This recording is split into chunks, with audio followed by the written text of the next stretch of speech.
कि आज भी हमें सत्संग और कीर्तन का परम लाभ प्राप्त होगा। पहले पूज्य भाई जी की चर्चा, उसके बाद पूज्य बाबा की चर्चा करें।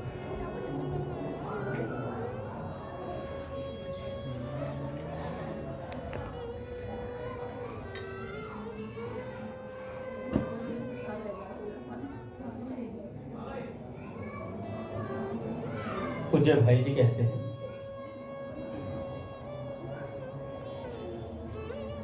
जिस वस्तु से हमारा एक दिन कोई संबंध नहीं रहेगा, उस वस्तु के लिए भगवान को भूलना कितनी बड़ी मूर्खता है।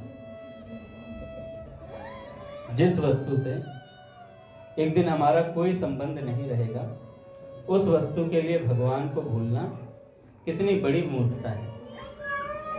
पैदा हुए मर गए, न भगवान का स्मरण है, न अपने स्वरूप की स्मृति है। यह तो मानव जीवन का सर्वथा दुरुपयोग है।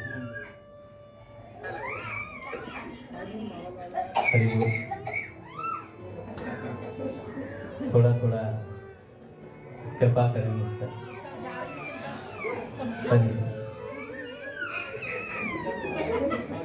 श्री राम जय राम, जय जय राम, श्री राम जय राम, जय जय राम, श्री राम जय राम, जय जय राम, श्री राम जय राम, जय जय राम, श्री राम जय राम, जय जय राम, श्री राम जय राम, जय जय राम, श्री राम जय राम, जय जय राम, श्री राम जय राम, जय जय राम, श्री राम जय जय राम, श्री राम जय राम, जय जय राम। तो भाई जी कहते हैं, जिस वस्तु से हमारा एक दिन कोई भी संबंध नहीं रहेगा, उस वस्तु के लिए भगवान को भूलना कितनी बड़ी मूर्खता है। पैदा हुए मर गए, न भगवान का स्मरण है, न स्वरूप की स्मृति है। यह तो मानव जीवन का सर्वथा दुरुपयोग है। असली बात है भगवान के लिए जीवन बिताना। जीवन का उद्देश्य भगवान का हो जाना। जो करो, जो खाओ, जो होम दान तप करो, सब मेरे भगवान को अर्पण करो। इसके अनुसार साधना करना, भगवान के लिए जीवन बिताना है। सब करो अपने लिए नहीं, भगवान के लिए। भगवान ने अर्जुन से कहा, अर्जुन युद्ध करो पर विजय के लिए नहीं। युद्ध करो पर विजय के लिए नहीं। आशा रहित होकर, ममता रहित होकर युद्ध करो, केवल निमित्त मात्र बनो। मैं कराऊं वैसा करते जाओ। ऐसे ही साधना करनी है, ऐसे ही साधना करनी है। बाबा आज प्रेमानंद जी महाराज कह रहे थे कि हमने एक मजदूर को देखा। प्रेमानंद जी महाराज ने एक मजदूर को देखा, वो किसी के यहाँ नौकरी कर रहा था, मतलब जैसे ईंट रोड़े का जो काम होता है वो कर रहा था, गिरधारी। तो मजदूर को देखकर प्रेमानंद जी महाराज ने उससे पूछा कि भाई, उसको देखा पहले गौर से, तो देखा तो उसका मालिक आया, उसे 2 गाली सुनाई, ढंग से काम नहीं कर रहा, ये वो कर रहा, फलाना नहीं कर रहा। और वो मेहनत भी खूब कर रहा, पसीना पसीना हो रखा था। तो जब उसको देखा तो प्रेमानंद जी महाराज ने कहा, जब मैंने उसे देखा तो उसे पहले वो क्या कर रहा और कैसे कर रहा वो देखता रहा थोड़ी देर। उसके मालिक ने डांटा, 2 गाली भी सुनाई, और वो मेहनत भी कर रहा, पसीना भरा गर्मी में दबा दी। तो मैंने उससे पूछा, महाराज जी कहते हैं कि भाई, तुझे उसने गाली भी दी, ऊपर से तू मेहनत भी कर रहा है, ऐसा क्यों कर रहा है? कह रहा, महाराज जी, अगर मैं इसे जवाब दे दूंगा तो ये मुझे शाम को 500 रुपए मेरी दिहाड़ी के नहीं देगा। मुझे 500 रुपए मेरी दिहाड़ी के नहीं देगा, तो इसलिए मुझे सहन करना पड़ रहा है। तो महाराज जी ने बोला, बस ऐसे ही साधना करनी है, ऐसे ही साधना करनी है।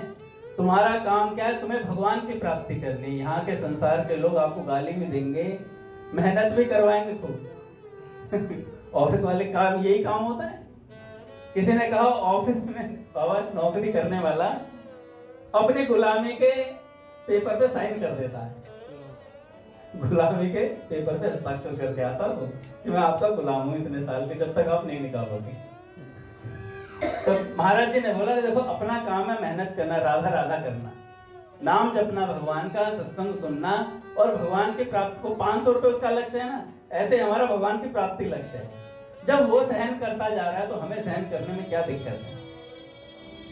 तो संसार के तर्क वितर्क में फंसोगे तो यहीं रह जाओगे, इनसे उलझे रह जाओगे, नया कर्म बनेगा और आपस में एक दूसरे से लेन देन के चक्कर में अगला जन्म पालोगे।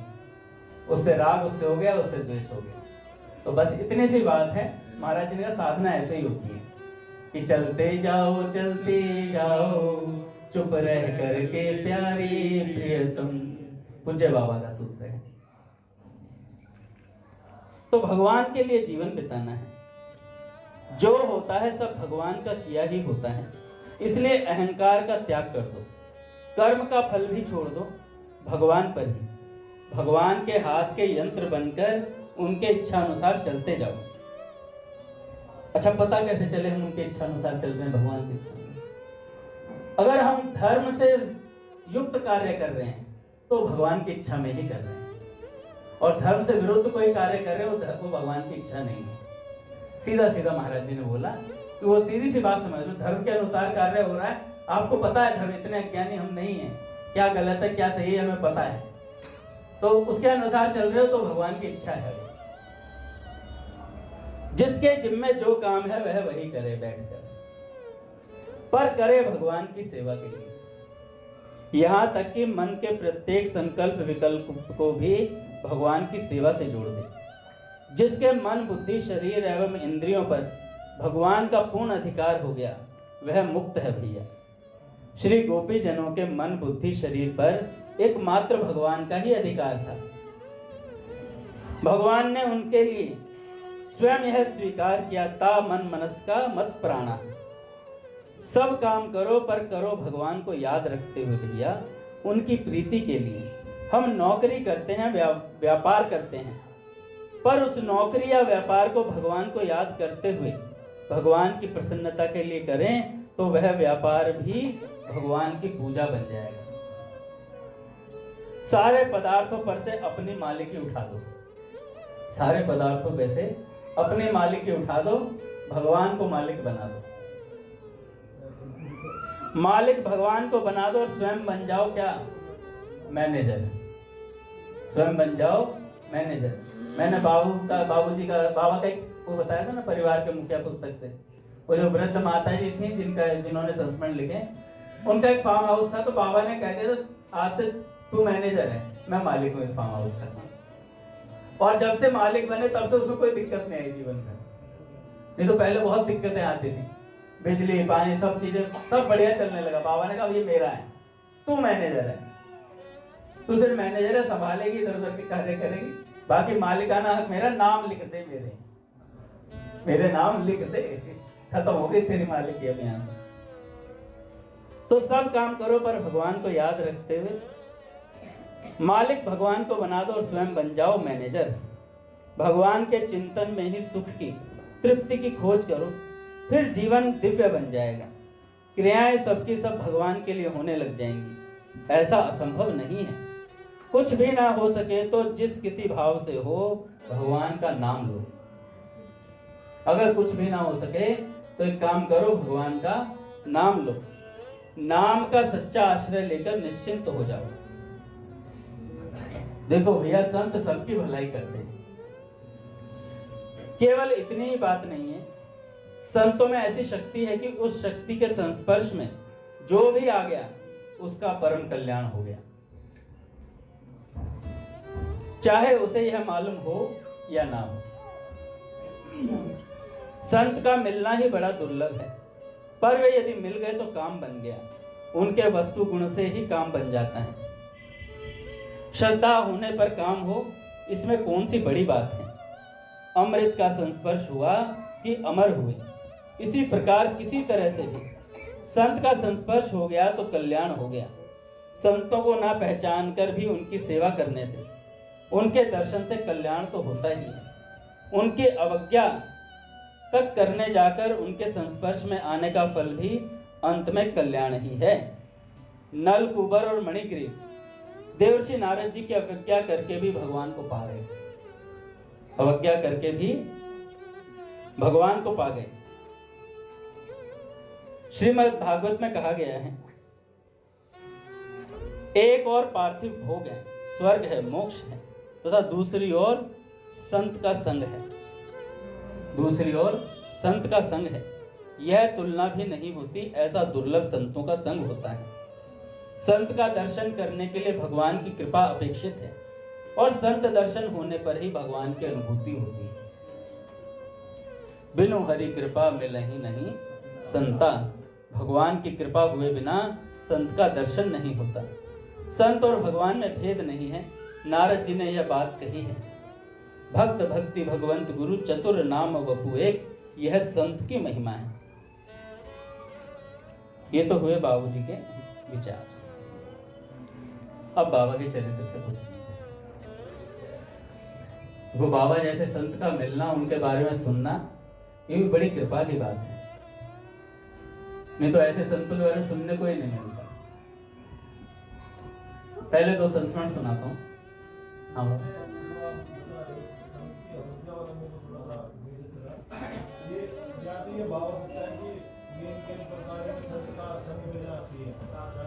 कौन सा? जिसके संत का दर्शन होने के लिए भगवान की कृपा अपेक्षित है, आखिरी वाला। अच्छा, मणिग्रीव वाला। तो संत तो किसी भी भाव से मिलेंगे तो कल्याण तो निश्चित है ही।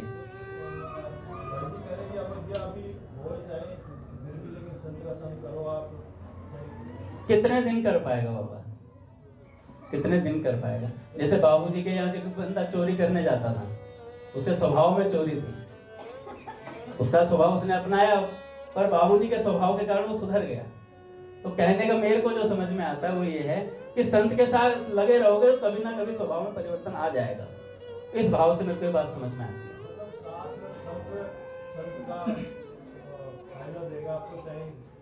कैसे भी लो, वो कल्याण तो करेगा ही करेगा। जैसे वस्तु गुण वाली बात है, नाम मन से लो न लो, फिर भी नाम तो खाते में चढ़ गया, नाम खाते में चढ़ गया।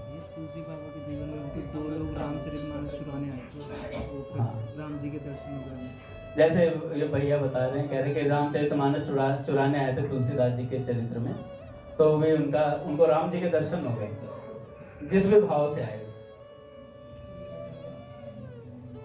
आज बाबा दो संस्मरण पढ़े बाबा के।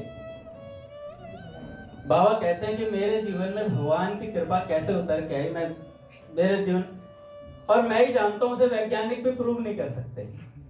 बाबा ने कहा कि वैज्ञानिक भी उस बात को प्रूव नहीं कर सकते, लेकिन मैं जानता हूं मेरे जीवन का चमत्कार है। बाबा ने कहा कि जब कुछ नहीं था मेरे पास, जब मैं भगवान के भरोसे रहा, क्योंकि जब बालक था तो घर पर खूब खाता था, पेट भर भर के, बाबा कहते हैं खूब पेट भर के खाता था, 5-5, 6-6 बार खाया करता था घर पर। और जब सन्यास आश्रम ग्रहण किया तो ऐसी व्यवस्था थी कि एक टाइम का मिलना भी मुश्किल हो गया था, पर जब तक भगवान के भरोसे रहा तब तक कभी भूखा नहीं रहा, और जब कभी किसी का भरोसा किया तो 2 दिन लगातार भूखा रहा। भगवान के अलावा किसी का भरोसा किया तो मैं एक बार 2 दिन भूखा रहा। बाबा ने कहा, खैर घटना बताता हूँ।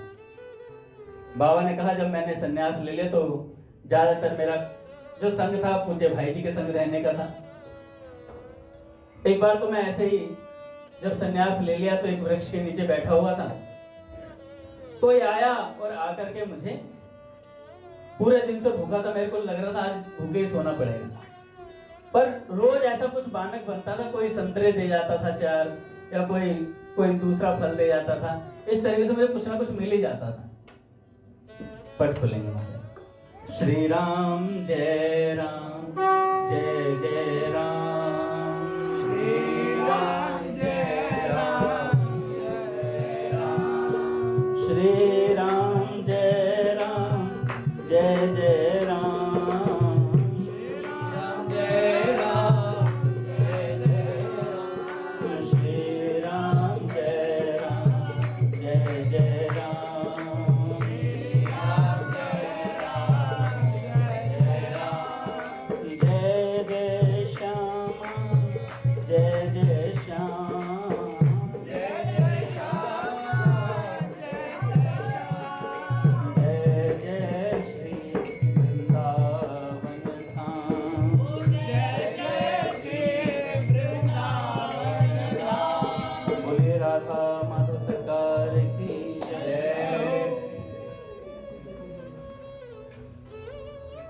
बाबा ने कहा कि जब मैं संन्यास लिया तो संन्यास लेने के बाद एक बार जंगल में अकेला ऐसे ही विचरण कर रहा था, तो सोचा पता नहीं मिलेगा नहीं मिलेगा। कई बार होता था पूरी रात के आखिरी पहर में मेरे को कोई देने आता था। तो ऐसे एक दिन पूरा दिन हो गया, कुछ मिला नहीं, तो एक सज्जन आकर के 4 संतरे दे करके चले गए। तो बाबा ने कहा कि जब भगवान के भरोसे रहा तो कभी भूखा नहीं रहा, जब किसी के और के भरोसे हुआ तो भूखा रहना पड़ा 2 दिन। तो बाबा बताते हैं एक बार का संस्मरण कि मैं भाई जी के साथ रतनगढ़ में था और उस समय 3 जनों के पास मेरी सेवा थी मेरे को भिक्षा कराने की। एक तो शायद पुजारी जी थे, शाम जी थे, और एक और 2 जने और थे। तो दोनों के पास सेवा थी और दोनों में से एक की सेवा थी कि बाबा की भिक्षा कौन कराएगा, मतलब किन के यहाँ से आएगी बाबा की भिक्षा। जैसे भाई जी के साथ रहते थे तो बड़े बड़े लोग चाहते थे कि बाबा को हम भिक्षा करा दे अपने घर से। जैसे होता है ना कि भैया संत को अब हमारे घर से भिक्षा पाए। स्वामी राम सुखदास जी महाराज जी को भिक्षा भी कई जनों के घर से आती थी, कभी किसी के घर से कभी किसी के घर से। तो बाबा की भिक्षा के लिए अमीर सज्जन ने, कोई बड़े कारोबारी होंगे, तो उन्होंने कहा कि कल की बाबा की भिक्षा मेरे यहाँ से आएगी। उससे अगले दिन की भी एक व्यक्ति ने कह दिया भाई उससे अगले दिन की मेरे यहाँ से आएगी। अच्छा, जिन्होंने सेवा ले रखी थी ना लिखने की कि किन के यहाँ से क्या सेवा आएगी, किन के यहाँ से भिक्षा है, उसने इतना तो लिख लिया, वो इतनी सेवा मानता था अपना कि मेरे को बस ये लिखना है कि किन के यहाँ से आएगी, अब आई नहीं आई मेरी जिम्मेवारी नहीं है। सबके हमने तो उन्होंने लिख तो दिया कि भैया बाबा की सेवा वहां से आएगी, भिक्षा आएगी, तो देखेंगे। तो लिख लिया। अब अगले दिन क्या हुआ, बाबा जिनके यहाँ से भिक्षा आनी थी ना अमीर परिवार के थे, तो भैया उनको 36 काम होंगे, भूल भुलैया में भूल गए भिक्षा देना। बाबा किसी से कुछ कहते नहीं थे, बाबा को मिल गया तो पा लेते, नहीं तो अपना किसी से कुछ था ही नहीं बाबा को। बाबा तो कहते हैं हमने कभी भगवान से भी कुछ नहीं कहा, मन ही मन कहते थे, मन ही मन कहते थे हमें ये चाहिए। तो वो रबड़ वाली घटना है ना, बाबा की माँ बाजार में लगी और कि तुम्हें रबड़ चाहिए, तो बाबा ने कहा हमने माँ से भी नहीं कहा कि हमें रबड़ चाहिए, हमने शंकर भगवान से बोली थी ये बात, उनसे कही हुई मन की बात थी। तो बाबा कहते हमारी इच्छाएं ऐसे ही पूरी होती थी। तो बाबा ने किसी से नहीं कहा, भिक्षा नहीं आई भी। अगले दिन जिन सज्जन ने बोला था उन्हें भी ध्यान से उतर गई, अगले दिन भी भिक्षा नहीं आई। और जब 2 दिन हो गए तो बाबा तीसरे दिन सीढ़ियों से उतर रहे थे। तो जब उतर रहे भैया, बाबा ने कहा ये तो भैया शारीरिक नियम है, आप नहीं पाओगे तो शरीर ढीला पड़ेगा ही पड़ेगा। कमजोरी आ गई बाबा के, तो बाबा सहारा ले लेकर के उतर रहे दीवार का। तो बहुत धीरे धीरे, तो वहां पर जो सेवक थे जिन्होंने सेवा ले रहे थे, उन्होंने कहा बाबा इतने धीरे क्यों चल रहे हैं। तो बाबा से पूछा बाबा क्या हो गया, बाबा ने कहा कुछ नहीं हुआ ही कुछ।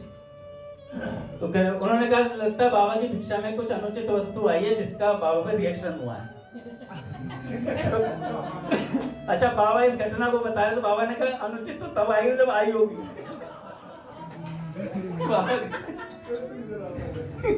कह रहे अभी आई नहीं तो अनुचित का तो सवाल ही पैदा नहीं होता। तो बाबा मन ही मन सोच रहे थे। तो उन सज्जन ने क्या किया, जिनके यहाँ से भिक्षा आनी थी उन्हें फोन किया कि भैया भिक्षा में आपने क्या भेजा था। वो तो उन्होंने कहा मैंने भेजा ही नहीं कुछ। कह रहे भेजा नहीं, कह रहे नहीं मैं भूल गया था, मुझे लगता है जो अगले दिन सेवा देने वाले थे उन्होंने पहुंचाई होगी। तो सेवक ने उनको फोन किया, उनसे बात की। उन्होंने कहा भैया मैंने भी नहीं दी सेवा, तो भिक्षा मैंने भी नहीं पहुंचाई। कह रहे मतलब 2 दिन से किसी ने भी सेवा नहीं पहुंचाई। कह रहे नहीं मुझे लगा उन्होंने पहुंचा दी होगी, जैसे अपने कई बार सेवा में होता है मंदिर में सेवा उसके तो घूम जाती है सारी बातें, सेवा इधर से उधर हो जाती है। तो ऐसी सेवा हो गई भाई। तो बाबा के पास आए, तो बाबा से उन्होंने कहा बाबा क्षमा करना मुझे कि मेरे को ध्यान नहीं रहा। अच्छा, ये बात पहुंच गई भाई जी तक। भाई जी को बड़ा क्रोध आया। भाई जी के हाथ में फाइलें थी, भाई जी ने फेंक के मारी फाइलें। भाई जी ने कहा कि एक उस गृहस्थ को धिक्कार है जिसके यहाँ कोई सन्यासी रहे और वो भूखा रह जाए 2 दिन तक, उस गृहस्थ को धिक्कार है। और मेरे रहते हुए 2 दिन तक भाई जी भूखे रहे, बाबा भूखे रहे, ये मुझे सहन नहीं है। आज के बाद किसी के यहाँ से भिक्षा नहीं आएगी, जब भी बाबा भिक्षा लेंगे मेरे चूल्हे की लेंगे। भाई जी ने सबका पत्ता काट दिया कि बाबा की भिक्षा किसी के यहाँ से नहीं आएगी। तो बाबा ने कहा मैं इस घटना को इसलिए बता रहा हूं कि देखो, जब मैंने किसी और पर विश्वास किया तो 2 दिन भूखा रहा, और जब तक भगवान पे विश्वास किया तब तक कभी भूखा नहीं रहा। एक घटना और बाबा ने बताई। बाबा ने कहा भगवान कैसे संभाल करते हैं। बाबा को एक बार कानपुर जाना था और कानपुर किसी सज्जन को चिट्ठी भेज दी जो वहां रिसीव करने वाले थे, भैया हम इस तिथि को कानपुर पहुंच जाएंगे। और बाबा को छोड़ने के लिए एक सज्जन और थे, उनको राजा साहब कहते थे। वो राजा साहब बाबा को स्टेशन पर छोड़ने आए थे। तो बाबा की ट्रेन का टाइम कुछ 12 बजे के आसपास का था, 12 साढ़े 12 का था। तो जब 12 बज गए तो बाबा ने राजा साहब से कहा कि राजा साहब अब आप चले जाइए और मैं ट्रेन आएगी तो पकड़ लूंगा, ट्रेन में चढ़ जाऊंगा। तो राजा साहब ने कहा नहीं बाबा हम चढ़ा गए। नहीं, अगर आप राजा साहब चले जाएंगे तो मैं थोड़ी देर आराम भी कर लूंगा यहाँ लेट करके, पर आप यहाँ रहेंगे तो मुझसे लेटा नहीं जाएगा, मैं यहाँ कंबल बिछा के लेट जाऊंगा स्टेशन पर चुपचाप करके। तो राजा साहब चले गए इतना कहने पर। अच्छा बाबा लेट गए। जब बाबा लेट गए तो ट्रेन आई। बाबा ट्रेन में इतनी भीड़ थी, खचाखच भरी थी, जैसे प्रयागराज जा रही हो ट्रेन, खचाखच भीड़ थी।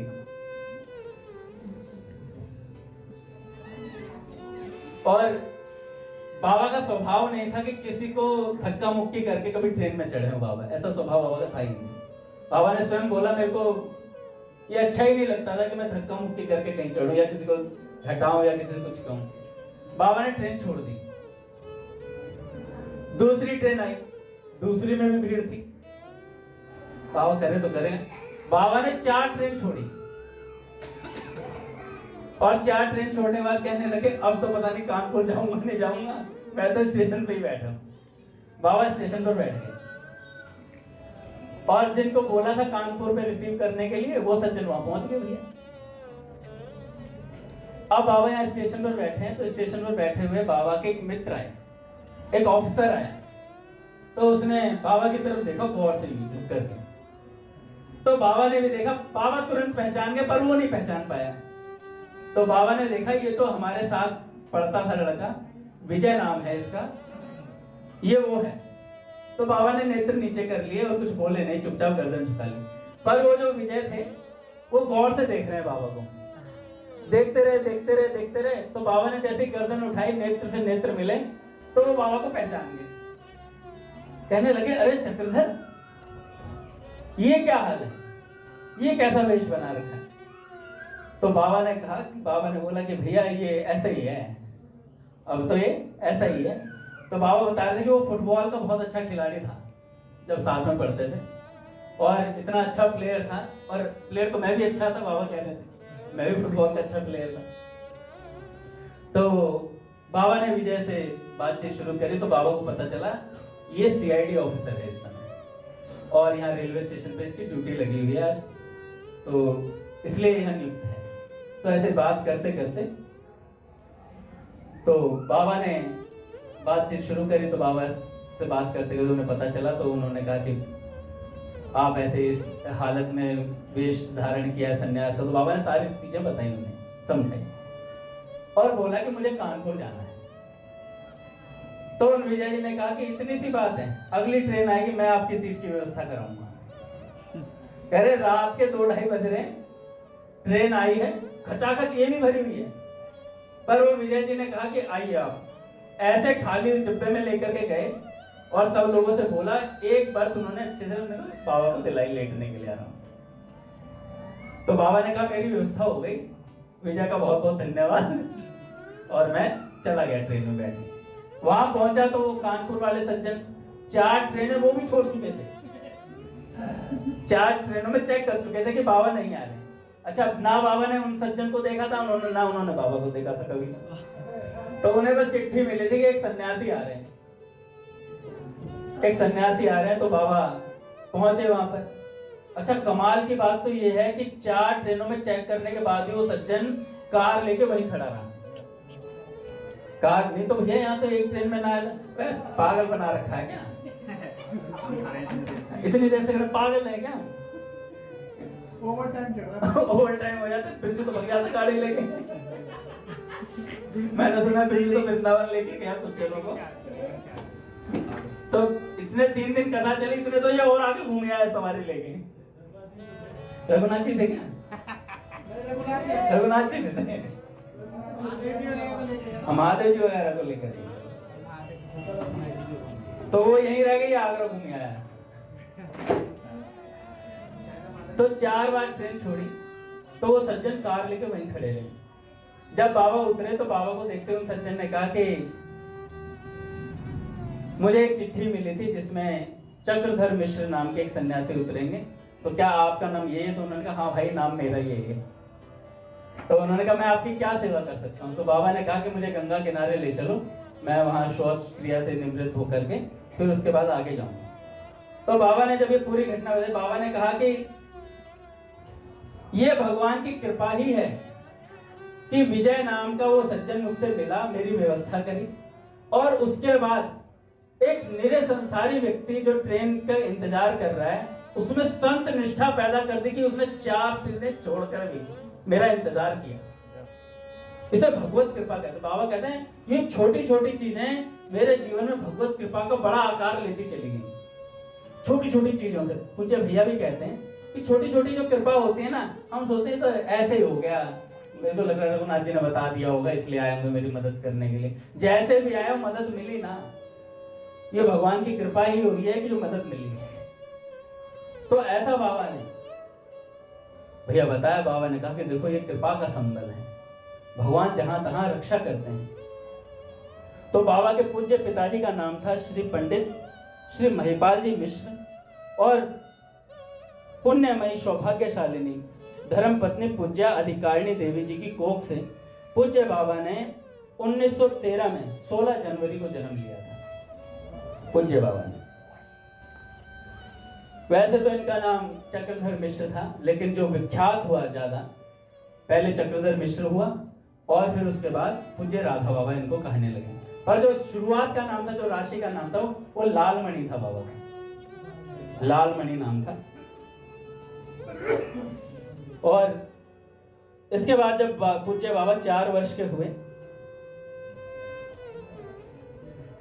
खूबसूरत तो थे ही बाबा, आपने देखा होगा भैया कैसी स्थिति, स्वस्थ भी थे, गौर वर्ण सबको लुभा लेता था, रोने की प्रकृति इनकी थी ही नहीं, रोते नहीं थे, हंसते रहते, खेलते रहते थे।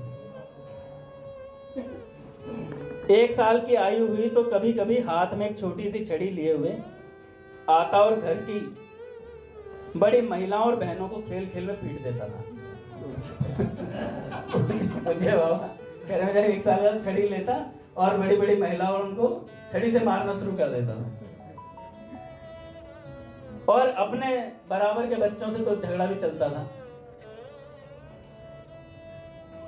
जब बाबा 4 वर्ष के हुए तब उनकी जन्मदात्री मां ने बाबा को नारी आकृति वाला एक खिलौना दिया, या शिला कह लो, एक नारी की आकृति वाला। यह आरती का खंडित हत्था था। उस हत्थे की आकृति एक नारी के समान थी। उस धातु खंड को देकर मां ने चक्रधर से कहा कि बेटा ये गोपी है, बेटा ये गोपी है। उस दिन से बाबा इनकी पूजा किया करते थे। तो छोटी सी पूजा भी आ गई। श्री राम जय जय राम।